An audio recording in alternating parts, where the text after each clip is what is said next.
SINP, Saskatchewan Immigrant Nominee Program. This program is attracting a lot of attention from all of you around the world who wants to come to Canada as permanent resident. And what are the main reasons for that? Number one, low IELTS requirement, only CLB 4.5.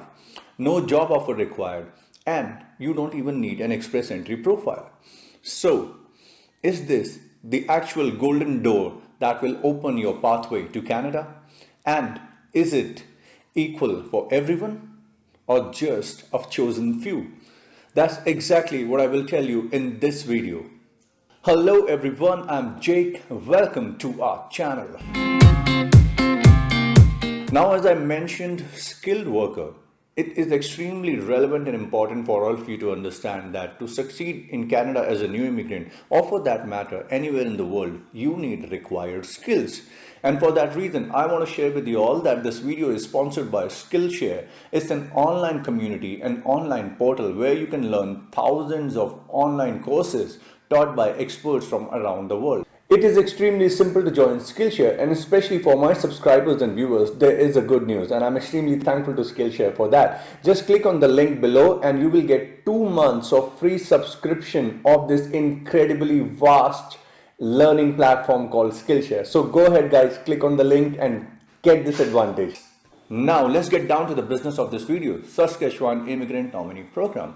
I know all of you who have low CRS score or low IELTS score, no job offer, and you don't even qualify for express entry profile have been reading a lot about SINP, and it is true. Yes, it is that golden door which can open your pathway to Canada.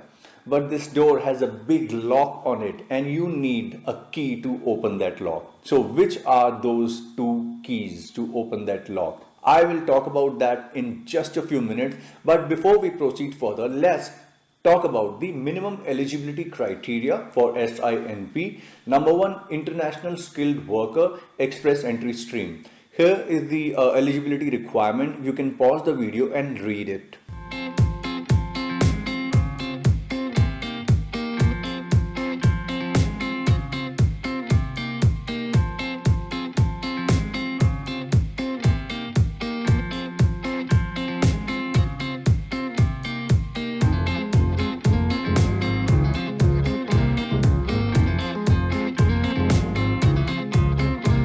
Alright, so that was the eligibility requirement for express entry stream. Now I will provide you with the eligibility requirement for occupation in demand stream here on your screen.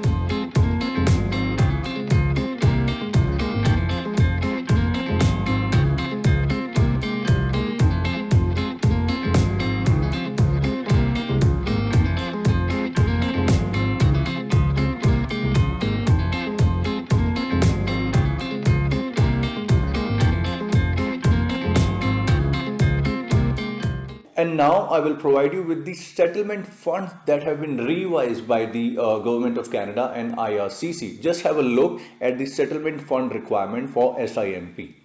Okay, so that was the eligibility criteria and the fund requirement. Let's now also go through the occupation in demand list of Saskatchewan in the year 2019 so that you know whether you are even in that list or not.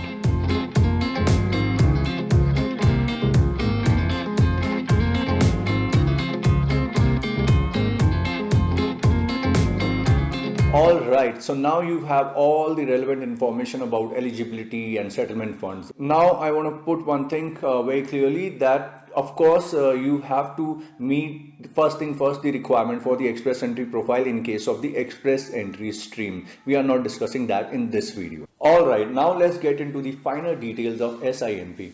SINP, just like any other PNP program, is based on your expression of interest. You have to express your interest to immigrate and start living and working in Saskatchewan to the government of Saskatchewan. That's how you initiate your process of SINP. Now, whether you apply under express entry stream or occupation in demand stream, the first thing that you need to do is create your EOI profile. How do you do that? Just follow these steps that I will show you on the screen right now. So you go on Google and type International Skilled Worker EOI System, and it will straight away take you to the website www.saskatchewan.ca, which is the website of the province of Saskatchewan.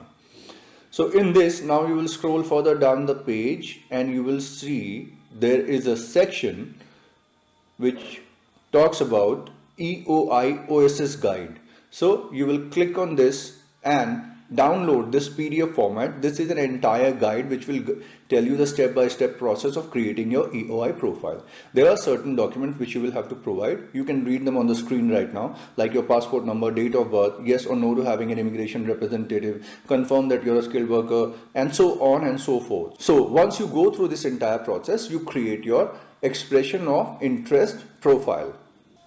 Once you have created your EOI profile, if you have your Express Entry profile active, then you will be shortlisted from your Express Entry profile. If you don't have an Express Entry profile, even in that case, your EOI profile will be used to send you a notification for the Occupation in Demand stream. Now, all of you can create your EOI profile based on the eligibility criteria, and at a time you can create only one profile. But the big question is that just by creating your EOI profile, do you qualify to get nominated by SINP? No, there is another key and relevant factor, which is the point assessment grid system, the SINP point assessment grid system. What is it? Let me break it down in detail for you. So, after you submit your EOI profile, the government of Saskatchewan will assess your eligibility based on the International Skilled Worker Point Assessment Grade System. A minimum score of 60 points out of 100 is needed to apply under SINP. And these points are based on, number one, education and training. So if you have master's or doctorate degree, you get 23 points. Bachelor's degree, 20 points. Trade certification, 20 points. Then Canadian equivalency diploma that requires 2 but less than 3 years at a university, college, trade or technical school, 15 points. So on and so forth. Second category is skilled work experience. The work experience claim must be relevant to the single occupation you have selected in your application. 1 year of work experience refers to 12 months of full-time work experience. Now, in the 5-year period prior to application submission date, you get different points. For 5 years, you get 10 points. 4 years, 8. 3 years, 6 points. 2 years, 4 points. 1 year, 2 points. So for every year, you get 2 points. Then the second category in this is the 6 to 10 year period prior to application submission date. So for 5 years you get 5, for 4 years you get 4. So basically what it means is that if you claim work experience of in last 10 years of 7-year work experience, so for first 5 years you will get 10 points. After that, for each successive year, like your 6th and 7th years, total 7 years, so you will get 10 points for your first 5 years, and for the remaining 2 years, you will get 1 point each. So basically, you will get 12 points. So that means for 7 years, you get 12 points. That's how you add these points of the work experience. Moving forward, after that, another category is your language ability. That is your IELTS score. In this, CLB 8 and higher, you get 20 points. CLB 7, you get 18 points. CLB 6, 16. CLB 5, 14. CLB 4, which is the minimum, you get 12 points. Moving further, the next criteria is your age. For age also, below 18 you can't apply. 18 to 21, 8 years. 22 to 34 years, 12 points. Then 35 to 45 years, 10 points. So on and so forth. That's how according to your age also you get different points. Now, moving further, the following points are for the occupation in demand and Saskatchewan Express Entry subcategories only. Now, if you have any close family relative in Saskatchewan, you get additional 20 points. These relatives can be parents, sibling, grandparent, aunt, uncle, niece, nephew, cousin, step family members or in-laws of the same relationship. Basically, a very broad category of relatives. If you have any of them, you get 20 points. If you have any past work experience in Saskatchewan, of course you get 5 more points. And then if you have any past student experience in Saskatchewan, you get another 5 points. So that's how basically you get points total out of 100. So this was the point assessment grade system, which is extremely relevant in case of SINP, because the province of Saskatchewan is going to prioritize who is going to get notification of interest from them based on the assessment of eligibility on the point assessment grade system. Now, if too many candidates have the same score, then a further selection criteria will be applied to them, like the connection to the province or the work experience in the province or student experience. To select among those with the same scores, candidates with connection to the Saskatchewan province will be the chosen one, which means that if you have any family relative, then you will be preferred over the other candidate on the same score if they don't have any family relative here. Then candidates with any past work experience in Saskatchewan or any past student or study experience in Saskatchewan will be preferred. After this, the next selection criteria for candidates with the same score will be the one with the highest number of work experience and highest score in language ability test will be the chosen one. So that is the basic of point assessment grid system. Now let me show you some data of the year 2019. In Saskatchewan Express Entry System, August 15, 2019, 45 candidates invited with a minimum score of 78 points out of 100 on the point assessment grid system. 78. In the occupation in demand list, August 15, 2019, 105 candidates invited again with a minimum score of 78 points. So yes, on paper it says that minimum 60 out of 100, but people who are getting selected have scored 78 points out of 100. So there is a fair bit of competition. It's just not that just because you qualify with the minimum criteria of 60 out of 100, it means that you're guaranteed to get nomination from the SINP. You still need to be among the top few who will get nominated. Now, the best thing for anyone is to first go and see if they score even minimum 60 or not. If they don't, then I think there is no point in wasting time in this category of SINP. Now, another important point that I want to share with you is that your EOI profile is active for 1 year from the date you created, which means that throughout that year, if you feel that you can increase your point grid system score, you can reappear for your IELTS exam and you can upgrade that in your profile. If it increases your score, it will be good for you. Okay, now moving further with the plan SINP, after you receive invitation to apply from the province of Saskatchewan, either in the occupation in demand or the express entry subcategory, you have 60 days to complete your application process. There is an additional fees of $350 which you will have to submit using the same account that you use for creating your expression of interest profile.